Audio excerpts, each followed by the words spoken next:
All right, today we're going to go over Russian kettlebell swings. So the difference between American and Russian is American is going to be all the way overhead, and then Russian is going to be somewhere between shoulder height to belly button, depending on where you guys are learning it. For us at CrossFit Achieve, we're going to teach you to keep your arms slightly bent so that the power of the kettlebell flow is going to come from the hips. And then also we're working a little bit less and the distance of the kettlebell travels less.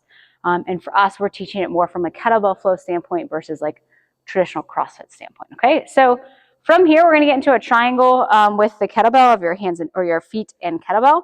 And then she's going to wedge in and get set. The forearms are going to hit the inside of the legs, which is where she's going to extend the legs and get the power for the kettlebell to float anywhere between her belly button and shoulder. So I'm going to let Savannah do a couple reps, and then I'm going to walk you guys through it. So for us, we're going to keep the arm straight as she goes down. Once she extends the hips, the power of the hips is what generates the kettlebell to come up. Notice she is slightly bent. That is going to just have her relax in this position. She works a little bit less.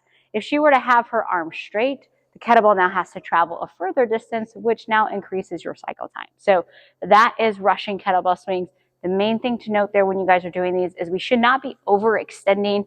So if she were to turn to the side, she's going to overextend with her back, and that creates pressure on her back, and or her knees don't fully extend.